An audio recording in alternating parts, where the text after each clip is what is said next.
This game, that's what it came down to. All right, we are live for another episode of the CK podcast. Today, it's looking like so far it's going to be a little solo pod until my boy Javi can hop on. But unfortunately, the Kings suffer another loss to the Phoenix Suns, 122 to 114. I mean, call it what you want. Kings are on a horrendous losing streak right now, and we definitely got to get out of here. We got to change something and get something moving in order to really get this team on the roll. Today's MVP for me is going to be Chris Paul. I mean, despite DeAndre Ayton having 26 points and 11 rebounds, I believe none of that happens without Chris Paul. 13 points, 11 assists and 3 rebounds. I mean, he was killing us inside and outside. I mean, everything he was doing, dude. Even if it doesn't show up on the stat sheet, he just absolutely killed us. And so, bottom line is, man, CP3, come on, man. You got to give him MVP conversation talk just because he's playing so well right now. And literally, the Phoenix Suns were almost not even a playoff team without this guy, and he's able to carry this team all by himself, essentially, to the number one seed. And I don't see the reason why the Phoenix Suns can't be a real contender this year. But with that being said, man, geez, what do we do as Sacramento Kings fans? I mean, I didn't get an opportunity to watch the whole game, and I know highlights don't tell the whole story, but I'm pretty sure I was able to watch the highlights, and I can predict it, right?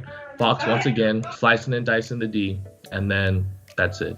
You know, defensively, we're just such a liability without Holmes. I mean, man, I don't know. It's like it's like the Oprah show. We're giving away layups, bucket after bucket, man. And it's just so disappointing to see that the Kings, you know, we love this team so much. And, you know, we are the highest of highs, and then we're just the lowest of lows. So, man, definitely drop some comments, man. Let me know what you guys thought about the game tonight. I feel like it really wasn't anything that was too different compared to the other losses that we've been facing. I mean, if you really think about it, man, it's the same story, the same exact story where, you know, if Buddy's streaky, we got slow-mo Harrison Barnes getting a couple buckets. But even with that being said, it's like, man, where can we really see ourselves as being real contenders? And I'm noticing right here, David Martinez, we need to clean the house. I mean, I feel like as a Kings fan, we say that all the time. It's always, all right, Fox, and let's clean the house. A few years ago, you know, it's the same conversation. So, I mean, I guess for team tankers, you know what I mean? It's kind of, we're in a weird position because we gave a lot. We gave a lot up to, you know, acquire some bench depth, and we're clearly not getting the job done. And so we were definitely pushing the direction to go make the playoffs. I mean, Monty McNair didn't make these moves to start losing games. I mean, you can call it what you want, but it's looking like right now we're probably looking, I want to say the 9th seed, but I'm gonna have to double check on that. But let's see. Eric Lopez said, I honestly hope we keep losing to get a top 5 pick. I mean, shoot, at this rate, I know Leo's not here, but he's always preaching, man. You know, you always want to build that winning culture and that winning mentality, but it's tough, man. We're literally up and down. We'll win 8 straight, we lose 8 straight. We win 8 straight, we lose 8 straight. And at this rate, we're not even at 500. So, man, we got a Johnny Juzang fan. Okay. I think what the Kings needed to stop doing is freaking giving away our second round prospects. I mean, we had Gary Trent Jr., and we definitely got to see what he was able to do in Toronto this year. And then who was the other guy that I liked in the second round that we had? Oh, yeah. I really like Kenyon Martin Jr. this year. He's doing a lot for Houston. I know that, you know, he's getting more minutes considering that they're in a tanking situation as well. But, man, another athletic big, I mean, that could have definitely filled the role of, you know, our backup power forward spot. And we probably wouldn't even have potentially had to trade for a guy like Kenyon Martin Jr. But, yeah, just like back to the game, man, from the highlights of what I've seen, I just think it's so unfortunate when we see guys like Cameron Payne and freaking Javon Carter. It almost seems like all these nobodies have career nights against the Sacramento Kings, and it just goes to show that, you know, the Kings defensively are not there. And like, dude, I'm not trying to knock anything against Cameron Payne and Javon Carter. I think they're solid role players, but there's no way that they should be making that type of impact on the game like that. It's just ridiculous. It's ridiculous. It's inexcusable. Let's see. Next is Fox's MVP campaign. Okay. To touch on Fox, I know that there's been a lot of talk among the Kings community about, you know, essentially, is Fox? I mean, I know there's the clip right of the last game where he just threw the ball to the referee to end the game, just to kind of like show his frustration. I mean, it's tough, dude. It's tough when you see a guy like De'Aaron Fox who loves the city, puts so much into the city, puts so much into this organization, so much effort, and he's not being rewarded. I know a lot of other people are giving the example of like Devin Booker. You know what I mean? Before he had a guy like Chris Paul, everybody knew he was a great player, and so pair him alongside a guy like Chris Paul, and ultimately you're able to see what they're going to be able to do this year. But man, I do think that Fox is definitely going to be a top 5 point guard next year, especially with the huge jump that he's made this year. And it's just, I don't know, man. I don't know where he's going to stand among, just sitting in Sacramento and then especially this organization. Can we get this guy some help? Can we get him a competent coaching staff? What more can we do with De'Aaron Fox? We got a comment from Max. Where was Damian Jones at? He only played 5 minutes. Yeah, I thought that was weird too. He like started the game and then we saw a lot of Whiteside and Matu tonight. I mean, what do you guys think? Do you guys think that you guys want to see more Damian Jones and potentially sign this guy to a little bit of long-term contract, maybe a 1-year deal, 2-year deal, 2-way, something like that? And then how do you guys feel about, the absence of Rashawn Holmes? I mean, call it what you want. We might not have been winning every single game with Rashawn Holmes, but we're definitely not winning any games without him. It is not looking good out there. It's just like there's no defensive presence out there. There's no intensity, and it's just so disappointing. I feel like I sound like a broken record player right now, how we're playing, man. It's just we need some presence inside. If something major doesn't happen next, expect for Fox to demand a trade. All right, Kings fans. We're back to the Fox conversation. What do you guys think about that? I think as Kings fans that love and appreciate De'Aaron Fox, that's a realistic option. You know what I mean? And just to be honest, like I wouldn't even consider him taking, signing the contract to take the money and go. That's not the case. He signed here for the long term, and I think that a great point that I like to bring up is the fact that, like, this dude Fox has been dealing with this before Tyrese Halliburton, who's technically our second young star now. You know what I mean? So if he's already had to put up with all that, I'm glad that, we were able to be successful with a number 12 pick and, pair him alongside a guy that, is a great playmaker and is young and, basically the whole league loves him when I ask any of my friends. And so is Fox satisfied with playing with a guy like Tyrese Halliburton for the next few years? I mean, that's really what we have for sure now. I mean, it's looking like a lottery pick for us, unfortunately. Is this next lottery pick going to be the third guy for us? Can he really put us over? Especially in a small market like Sacramento. So, I don't know, man. Let me know what you guys think. Here we go. Michael Garcia said, fade for Cade. I mean, Leo has said it himself to kind of touch on Cade Cunningham. We've even gone to the extent of saying that he's Ben Simmons with a jumper, and all I'm saying is Ben Simmons with a jumper might be LeBron James 2.0. I do not know. But, yeah, I've always been huge on Cade Cunningham. I think guys like Jalen Green and Josh Christopher, I know they got a lot of hype in high school, but they're honestly just scorers in my opinion. Like, this is kind of an unpopular opinion, but I kind of see them more being like Terrence Ross guys, right? Terrence Ross, I think, will always find a way to be a starter in this league, but I don't know if he's ever going to be anything more than that. Eric Lopez highlights 11 games behind 500. Oh, man, it's looking ugly. It's looking like, man, I got to look at the calculations here. Even if we were to win out, let's just say hypothetically win the rest of the games of our season, man, does that even put us in competition for the 8th seed? I know we'd probably be able to get into the play-in, but, man, it is looking ugly. So there's a lot of talk about the draft. Who do you guys like? I know we got Johnny Juzang, we got Cade Cunningham. A couple people are talking about Jalen Suggs. So realistically, we're probably not looking anywhere in the top 5. Probably somewhere in the late lottery. I want to say between 8 to 12. You know what I mean? Obviously, we don't know because the season isn't over yet. But who do you guys like? Who do you think are going to be some late lottery picks? Would you guys be wanting to, pull a 49ers and, trade up? You think one of these guys are transcendent in the draft this year? Let me know. In my opinion, I think similar to this year's NFL draft, I think in terms of position-wise, we'll call it whatever you want, Cade Cunningham is just in a whole different category. I think that he is, by far the number 1 pick, and I think that any other guy after that, I mean, I don't see him catching Cade Cunningham. I would even be willing to put a stamp on it right now, Cade Cunningham for Rookie of the Year, because I mean, dude, he does everything. He's tall, point guard, um, lanky, able to get his teammates involved, has a nice jump shot. I mean, I know Oklahoma State didn't have the best record this year, but if you saw him late game down the stretch, I know he also didn't play particularly well in the tournament, but man, this guy just has superstar written all over him. Do I think Jalen Suggs will ball out in the NBA? All right.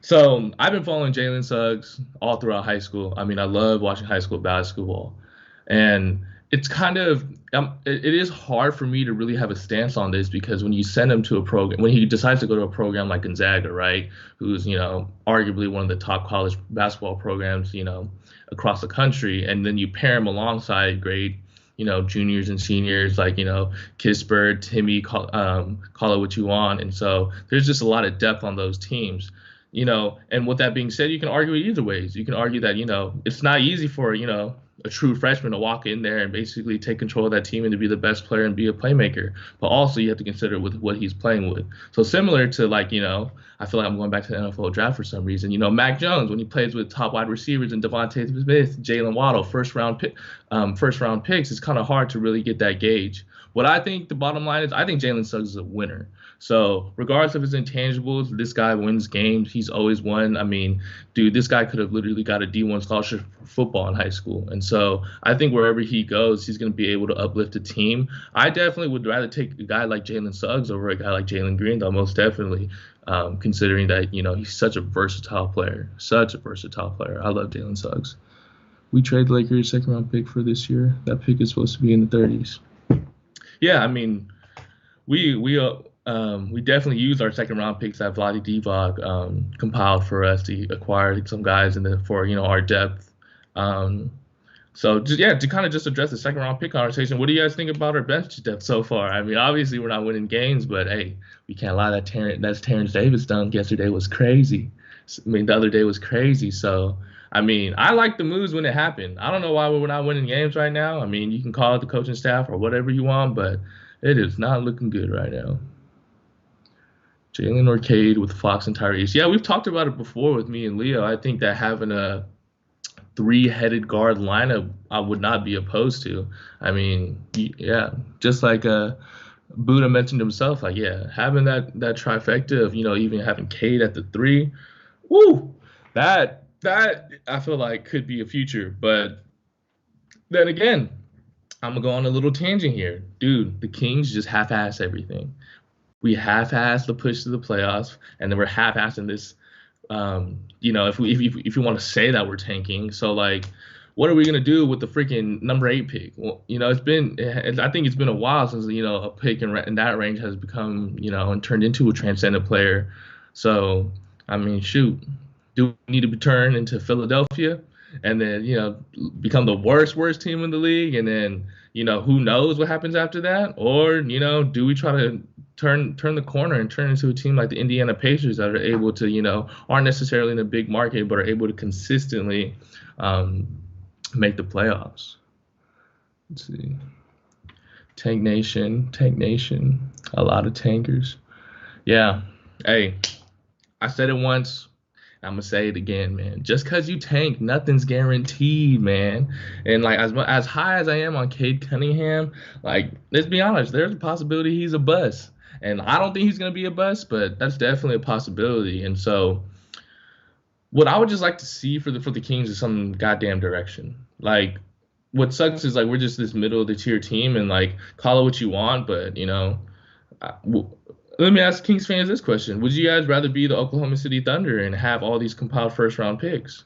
I mean, I saw a crazy stat on Instagram the other day. It said that the OKC Thunder have 5 7th graders and 5 8th graders as of right now, which is actually, really crazy because they have that many future first-round picks. So, who knows? Who knows? Maybe they're checking out 7th and 8th graders to be on the OKC team in a few years. Key Kings 8 mentioned Damian looks nice from the limited minutes I've seen him play. Yeah, no, I thought that when the Lakers signed him, I think he was in Atlanta before that. I think he looked good. I mean, he's really tall and he's really lanky. I mean, especially at this junction of the season, I don't see why not give our other our other picks like Ramsey, Woodward, even Kyle Guy some more minutes. And yeah, Damian Jones. I mean, he started the game. I mean, we've definitely been looking for, a tall, athletic big, and so he basically kind of can fill the same role as Hassan Whiteside, but a younger, more athletic, and actually mobile guy. So yeah, I would agree with that. I think I would love to see a little bit more Damian Jones, and I think for me. I've never been a huge Matu fan from the small sample size that I've seen, just because it seems like he's a little young and that his decision making isn't necessarily there.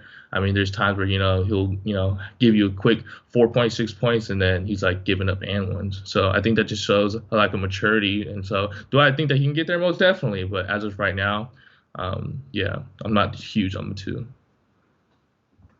Devin Nguyen mentions, I like Rashawn to guard guards. Oh yeah, most definitely. I remember what Leo had Rashawn Holmes on a podcast I want to say last year, and then I think was it Steph? I think it was Steph, or like it was some crazy quick guard, and then Rashawn Holmes came out and was clamping that up. And so I mean, just like everyone says, like his 6'9" height is to his detriment. I mean, it makes him a little bit more agile and mobile when he is switching on guards because this is a switch-driven league. So. Yeah, I'm feeling that. Eric Lopez mentions, could not get a rebound at the end because we went small ball. I mean, what more else is there to say? DeAndre Ayton was cooking us, and I don't think DeAndre Ayton would be having the year that he is without Chris Paul. And yeah, rebounding it has been a consistent problem for the Sacramento Kings. I mean, I'm up and down when in terms of Rashawn Holmes because, yeah, sometimes that undersized frame does come to his detriment. Um, I don't know what the answer is, guys. Do you guys know what the answer is? I know you can say if it's a small ball and like maybe that's why we need to get bigger, but at the same time that's not where the league's at. So I mean DeAndre Ayton looks like freaking Shaquille O'Neal out there by the way that we're just giving up rebounds. So it's just super unfortunate. Daryl A says, I have been a Kings fan for 26 years and we have been trash for half of them. LOL. Well, Daryl, you know what I have to say to that? I was born in 2001, so I was a little baby when the Kings was good. By the time the Kings got good, I really wasn't watching basketball like that. So essentially, think about it. I've been watching the Kings. I remember. Okay, I'm going a little tangent here. I used to love the Kings in 2010. I can name you every single person on that damn roster. John Brockman, Sean May, Dante Green, Jason Thompson. Ooh, see, that's how you know I'm a real Kings fan. But we was not good. I remember I checked a few years ago of where the hell they all at, and none of them is in the league anymore. That's how bad that roster was. But hey, you can't lie. That boy Tyreek Evans was cold though. That boy Tyreek Evans was out there though. But man, yeah, just to address that, at least you got half of your life to enjoy them. I got none of my life to enjoy the Sacramento Kings. We have not made the playoffs in my lifetime. Well, in the time span that I've been watching basketball, I'll probably say 2008 was probably the time where I really started watching basketball seriously. So think about it. 2008 to 2021. I can't believe I'm in college right now and we still ain't good. Bobby Hill says, it's not just about Cade. There are multiple young prospects that won't be available at 12 this year. A top 7 pick is a more valuable asset, trade asset. Most definitely. I think what we can't, expect is another Tyrese Halliburton at 12 again, because I feel like that was definitely so lucky by us. I mean, I can't believe 11 other teams passed up on him. So, yeah, definitely drop more draft prospects names. I guess that's where this conversation is going, just because, you know what I mean? Like, it's looking like that for the Sacramento Kings if we tend to lose every single night. Xavier Boyd says, I feel like we need a defensive player, yet why do people say one or the other? Who can we get that kills it on both ends of the floor? I think that's a great question. I think that down the stretch, Harrison Barnes has kind of been our guy that, is guarding guys like Devin Booker. I've said it on previous podcasts, right? He's the guy that usually guards, the top wings on opposing teams. Are there any free agents that you guys are interested in and you think that can really, add something like that? I mean, I love what Lou Dort has been able to do in OKC, but obviously him and Shea are probably the only untouchables over there. And then I think similar to a Kawhi Leonard situation where you see his rise in the league come from his defense, and then ultimately, his offensive game is able to come later. I think that can definitely be a feasible option. I think a realistic option, if I had to throw a name out there, you could say Lonzo Ball. I mean, we're definitely going to have to overpay for the guy, which is unfortunate. But if you want a guy that can be a little bit of two-way of a player, I think Lonzo Ball can be a realistic option come the offseason, because I don't know what other teams are going to want to do in terms of the salary cap situation. But then again, it begs the question, if we're not winning games, what do we do with Rashawn Holmes? So a lot of questions. Kuminga. Okay, Bobby Hill mentioned Jonathan Kuminga. Now I'm gonna be honest. He was a more under the radar aspect for me coming up, because I watched a little bit of him in high school, and I feel like in terms of the G League Ignite, that's where he really built his draft stock. And what I really like about him is I feel like he's a really smooth player, and he really controls the pace of the game. And I think that's why I would even put Jonathan Kuminga over Jalen Green right now, because the guy's 6'8", and Leo and I said it before. I mean, wings are prime position in this league, and so I mean, if you're able to get a 6'8" wing that's smooth like that, plays similar a little bit to Jason Tatum, I mean, why not take a shot on a guy like that?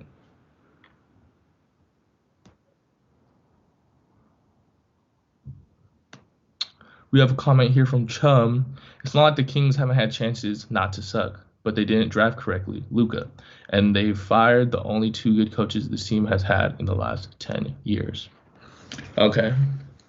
To address that comment, no, most definitely when you have a talent like Luka Doncic that's able to, basically be, a top player immediately in the league and making an impact, and you miss out on that for a guy that, can't even stay on the floor, that's definitely a huge mistake.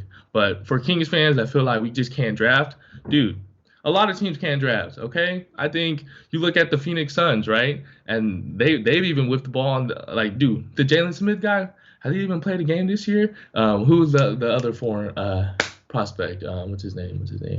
Dragon Bender. Messed that up too.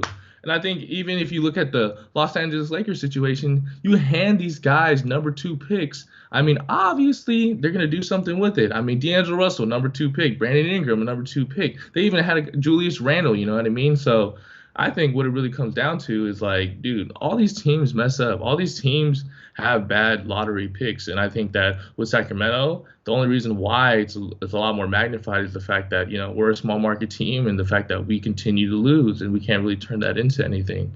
I mean, obviously, I can't really justify Thomas Robinson, Nick Stauskas, and the list goes on. But, I think we're undermining the fact that other teams don't draft well in the lottery as well. And, that is definitely a real thing.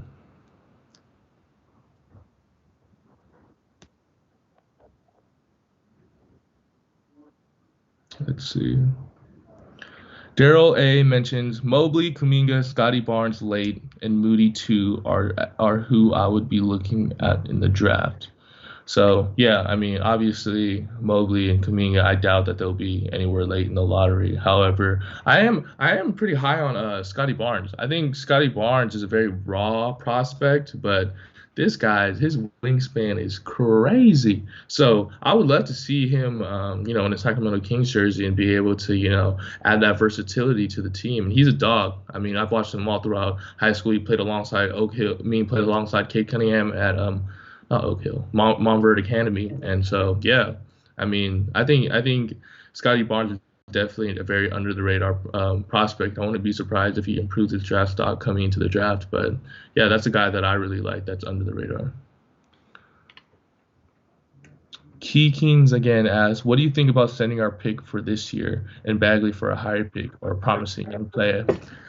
Key Kings, I'm on your team if we could do that. But the thing is, ain't nobody want Marvin Bagley, and we could give up our first round pick in Marvin Bagley, and I bet you at this point's value, we'll just be having to trade back in the draft. But I feel like we had a great conversation today, guys. I mean, it's hard to really make much conversation when the Kings are losing like this. I'm definitely infatuated about the trade talk, though, and these late lottery potential prospects. I think we could definitely see a future in that. But, with that being said, man, I appreciate you guys for tuning into the show. I'm hoping that the Kings can really turn this around. Expect, if it keeps rolling like this, a late lottery draft prospect show. But I appreciate you guys once again for tuning in, and thank you for being a part of the Cowbell Kingdom family.